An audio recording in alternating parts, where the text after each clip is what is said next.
December 5th, 1945. The Florida sky is heavy with gray clouds.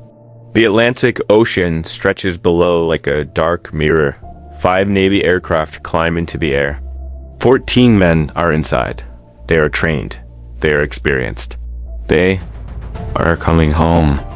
Or at least they should be. This is Flight 19, a routine training mission. A simple navigation exercise, 3 hours of flight. A textbook run from Fort Lauderdale to the Bahamas and back. Nothing unusual. Nothing dangerous. Just another day for the United States Navy. But by 6:20 in the evening, the radio will go quiet. By 8 o'clock, 5 planes will vanish. 14 men will disappear. 6 aircraft in total will be lost. No wreckage. No bodies. No final distress call. Only silence. This is not a story about bad weather. This is not a story about mechanical failure. This is a story about how the most advanced military force in the world lost an entire squadron in a matter of hours. And how the sky above the Atlantic became a graveyard of unanswered questions. Welcome to Dark History Files. Today, we step into the cockpit of Flight 19.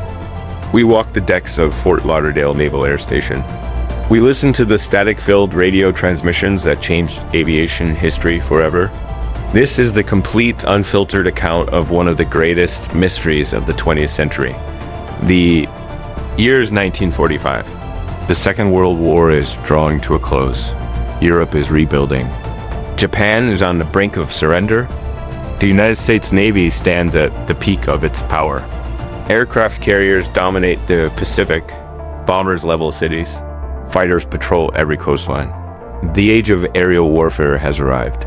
And at the center of this transformation is the TBM Avenger. The TBM Avenger is not just a plane, it is a weapon. Built by Grumman, designed for torpedo attacks, capable of carrying 2,000 pounds of explosives.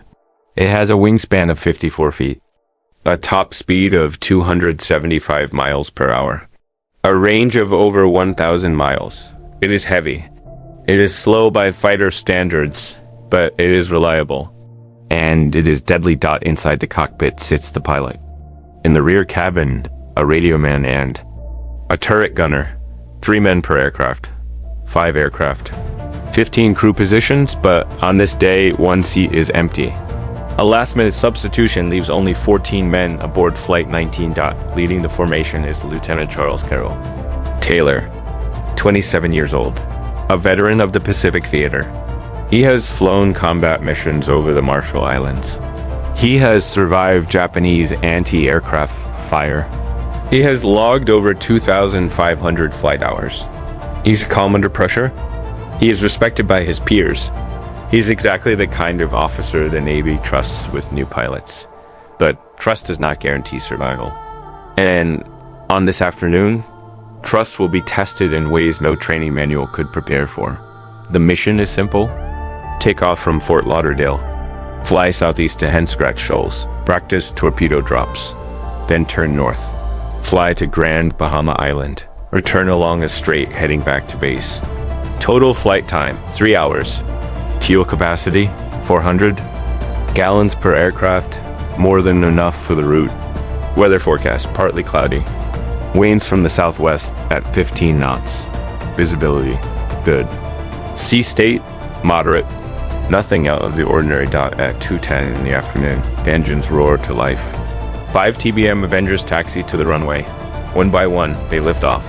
The formation climbs to 2,000 feet. The pilots check their instruments. The radio men tune their frequencies. The gunners scan the horizon. Everything is normal. Everything is controlled. For the first hour, the flight proceeds exactly as planned.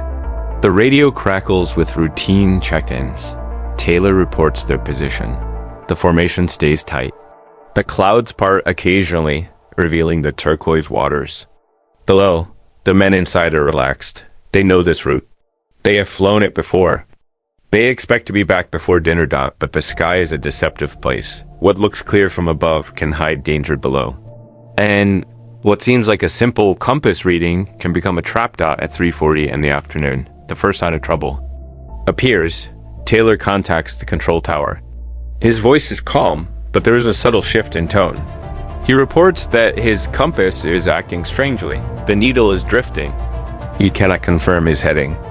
He asks for guidance. The tower responds with standard procedure. Advise them to fly west. Follow the coastline. It is a straightforward instruction. It should take them home, but Taylor does not turn west. He believes he is over the Gulf of Mexico. He thinks the land he sees is the Florida Keys. In reality, he is over the open Atlantic. The compass error has multiplied. The formation is drifting southeast. Further from home, further from safety. The tower realizes something is wrong. They ask Taylor to confirm his position. He hesitates. He admits he cannot tell where he is. He says the ocean looks the same in every direction. He says the sky is closing in. He says they are lost. This is the moment everything changes. This is the moment a training mission becomes a survival scenario. And this is the moment the world begins to wonder, how does a squadron of experienced Navy pilots vanish without a trace? The radio transmissions grow more urgent. Other pilots in the formation speak up. They question Taylor's decisions. They suggest turning back. They argue over headings. The tower tries to maintain control. But distance, static, and growing panic blur every instruction. At 4:15, Taylor reports fuel levels dropping. He says they may need to ditch in the water. He says the sea is rough. He says they are running out of time. The tower orders them to climb, to conserve fuel, to wait for rescue. But climbing burns more fuel. Waiting drains it faster. The math is against them. By 5:30, the sun begins to set. The sky turns orange, then purple, then black. The ocean disappears into darkness. The radios grow quieter. The voices grow thinner. The tower calls out repeatedly. No one answers. The frequency fills with static. The controllers stare at their screens. They know what is happening, but they cannot stop it. At 6:20, Taylor sends one final transmission. He says all planes are together. He says they will ditch if they cannot find land. He says they are preparing for impact. Then the line goes dead. No mayday. No explosion. No final words. Just silence. The control room falls quiet. The controllers exchange glances. They know the protocol. They know the odds. But they also know something else. Something that does not add up. 14 men. 5 planes. All experienced. All equipped. All following procedure. And yet, gone. The Navy launches an immediate search. Ships deploy. Aircraft scramble. Radio operators scan every frequency. Divers prepare. But the Atlantic is vast. And the night is deep. By morning, the search covers thousands of square miles. Nothing is found. No oil slick. No debris. No life raft. No trace. The official report calls it a navigational error. Fuel exhaustion. Ditching in heavy seas. Case closed.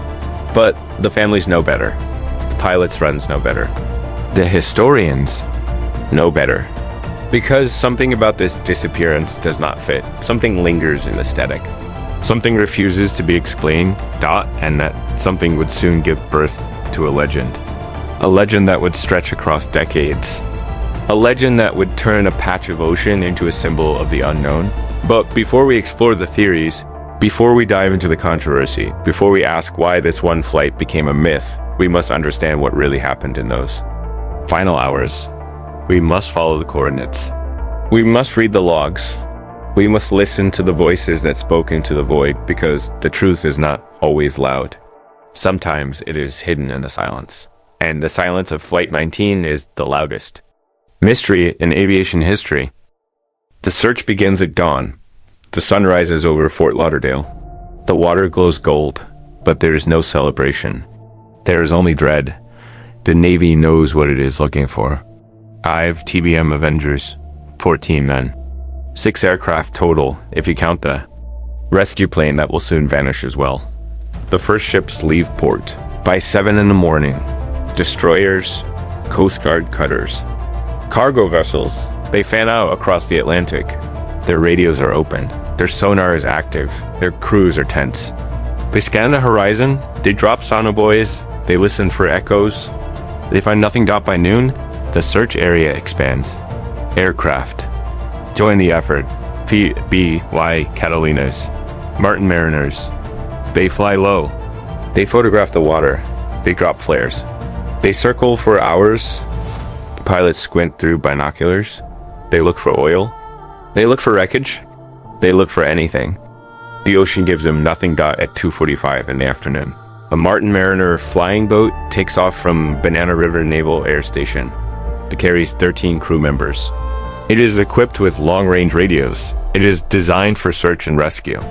It is supposed to locate Flight 19. It never returns. 23 minutes after takeoff, the Mariner disappears from radar. No distress call.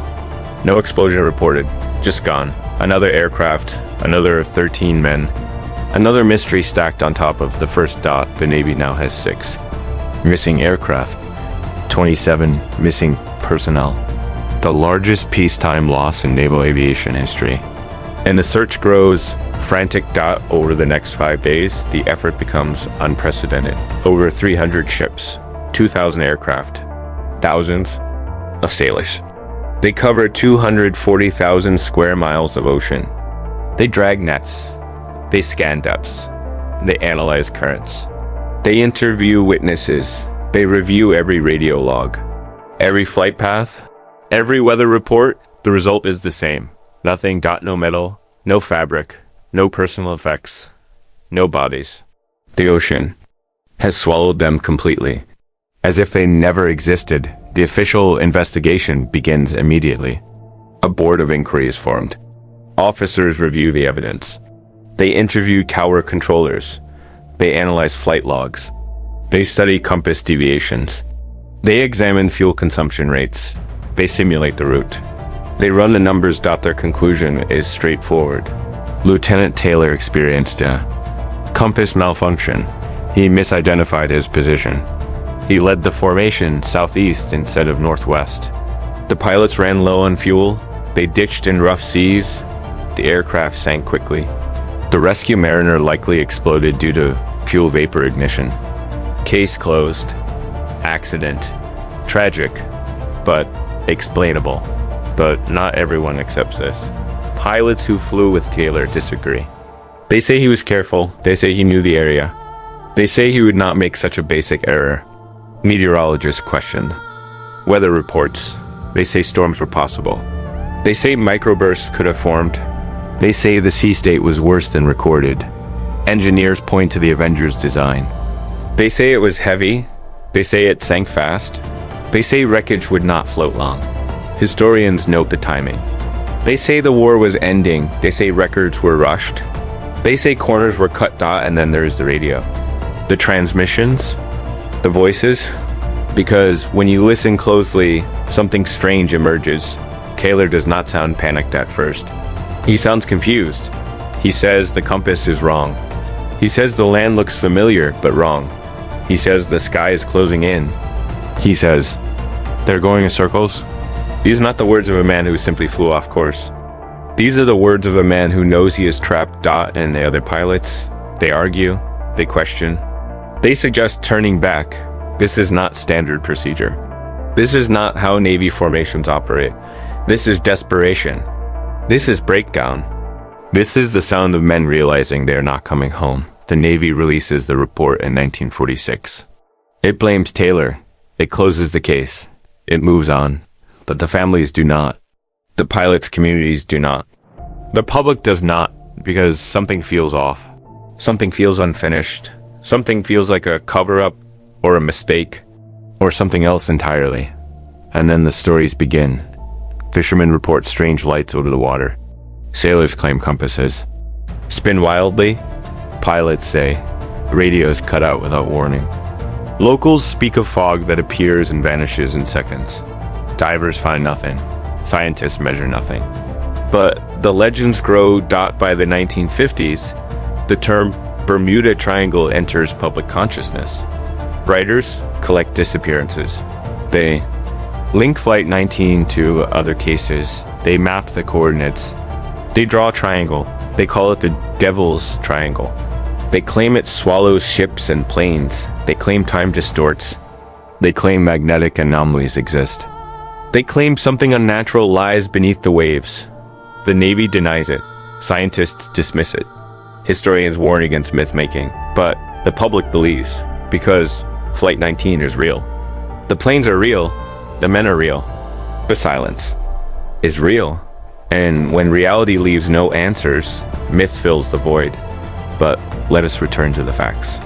Let us strip away the legend. Let us look at what we know. Flight 19 took off at 2:10. Taylor reported compass issues at 3:40. He admitted being lost by 4 o'clock. Fuel ran critical by 5:30. Last contact at 6:20. Ditching likely before 8. The Mariner vanished at 3:23. Search began at dawn. Covered massive area. Found nothing. Now consider the ocean. The Atlantic is deep. The average depth in that region is over 10,000 feet. Currents are strong. Storms are frequent. Visibility underwater is near zero. In 1945, sonar was primitive. Submersibles did not exist. Deep sea recovery was impossible. If the plane sank, they would stay sunk. No technology could reach them. No budget could fund it. No reason existed to try DOT, so the lack of wreckage is not proof of mystery. It is proof of depth. It is proof of era. It is proof of physics DOT, but what about the compass? Why did Taylor get lost? The answer lies in magnetic variation. The Earth's magnetic field is not uniform. It shifts. It dips. It distorts. Near the equator, compasses are reliable. Near the poles, they drift. In the Caribbean and Western Atlantic, magnetic declination changes rapidly. A pilot relying on a single compass, without celestial navigation, without radio beacons, without modern GPS, can easily lose direction, especially under stress, especially with a faulty instrument, especially when cloud cover hides the sun. Taylor was trained for combat, not for open ocean navigation. He was a torpedo bomber pilot, not a long-range navigator. He knew how to attack, not how to find his way home in featureless sky. This is not incompetence. This is limitation. This is the reality of 1945 aviation. And the fuel, the Avengers carried 400 gallons. At cruising speed, they burned roughly 100 gallons per hour. 3 hours of flight should leave reserve, but Taylor flew longer. He circled.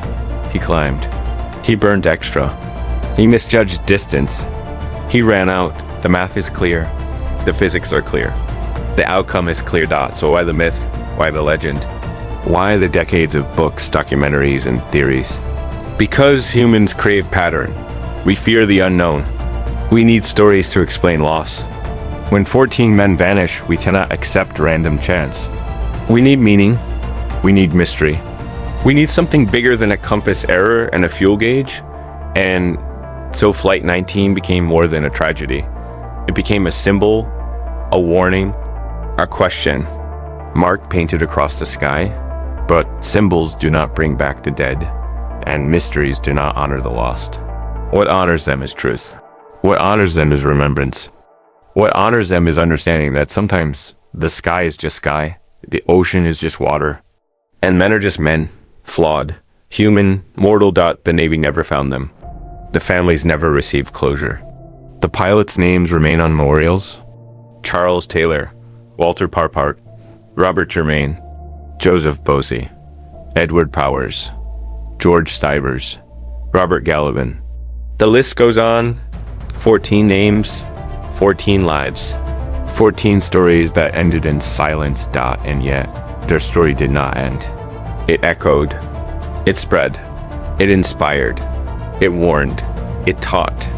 Every pilot who checks a compass twice, every navigator who verifies coordinates, every controller who listens closely, every engineer who designs better instruments, every family who remembers. They carry Flight 19 forward, not as a myth, but as a lesson.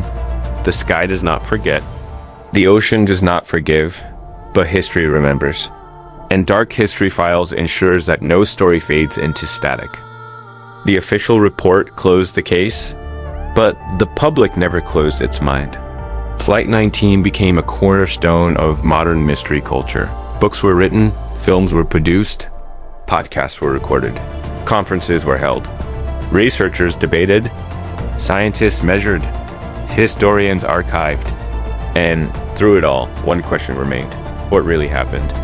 Let us examine the leading theories, not the sensational ones, not the fictional ones, the serious ones, the ones backed by evidence, or at least by logical inference.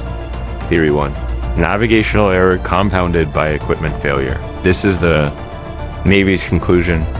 It is also the most widely accepted among aviation experts. Compass deviation, misidentification of land, extended flight time, fuel exhaustion, ditching in heavy seas, rapid sinking. No recovery possible, simple, tragic, plausible. Theory 2. Severe weather event. Meteorologists note that December in the western Atlantic can produce sudden squalls, microbursts, wind shear, rapid pressure drops. These can disable aircraft instantly. They can tear wings. They can flood cockpits. They can plunge planes into the sea before pilots react. If a storm formed rapidly, Flight 19 could have been caught mid-formation. The radios would cut out. The wreckage would scatter. The ocean would erase all traces. This theory explains the sudden silence. It explains the lack of mayday. It explains the missing mariner, which was also caught in deteriorating conditions. Theory 3. Human factors and command breakdown. Taylor was experienced but not infallible. Stress impairs judgment. Fatigue clouds perception. Group dynamics. Shift under pressure. If Taylor insisted on a heading and others followed out of hierarchy, the entire formation could drift off course. If radio confusion escalated, coordination would collapse.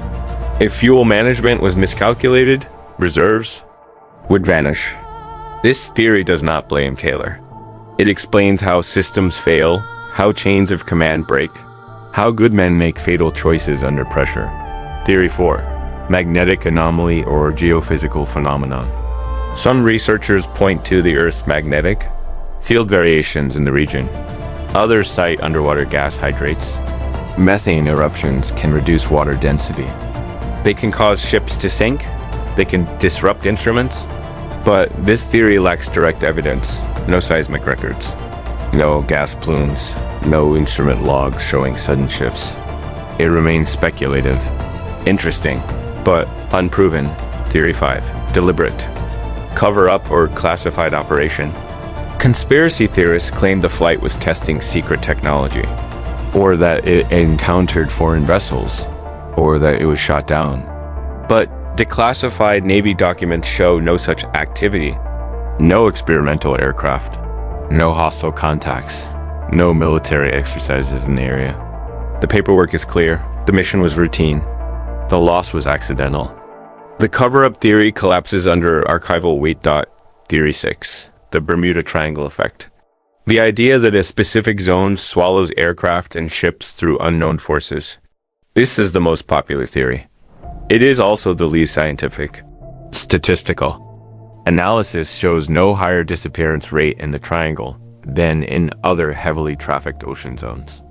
Insurance companies do not charge higher premiums. The Coast Guard does not issue special warnings. The triangle is a myth built on selective reporting. It groups unrelated incidents. It ignores survivor stories. It amplifies silence. It turns coincidence into conspiracy dot. So where does that leave us? With the truth, the unglamorous, uncomfortable, human truth. Flight 19 was lost to a combination of factors: compass error, weather uncertainty, fuel miscalculation, command stress, ocean depth, error limitations. No single cause, no single villain, no single mystery. Just a chain of events that align perfectly to create tragedy, and yet the legend persists. Why? Because mystery serves a purpose. It gives shape to grief. It offers hope that answers exist. It turns loss into legacy. It reminds us that we do not control the sky. We do not master the sea.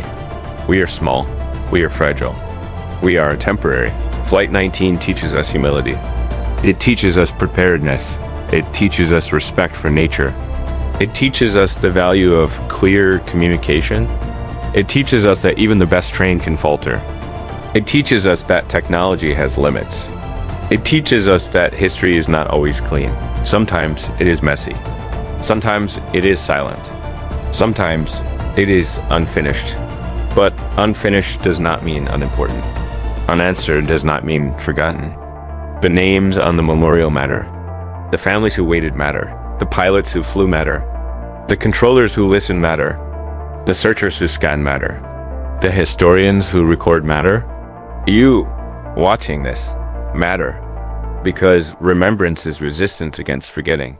Because truth is the only compass that never fails. Because every story told keeps the past alive. And because dark history files exist to ensure that no voice fades into static dot. If you're listening to this, you are part of that chain. You are carrying the story forward. You are honoring the lost. You are seeking truth over myth. You are choosing knowledge over fear. So what can you do? Share this story. Discuss the facts. Question the legends. Respect the evidence. Support aviation safety. Honor military service. Remember the names and never stop asking, what really happened?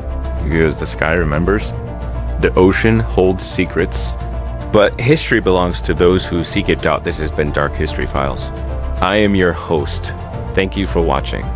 If this story moved you, if it made you think, if it honored the lost, then like this video, subscribe to the channel, hit the bell icon, turn on notifications. We uncover the darkest secrets of history.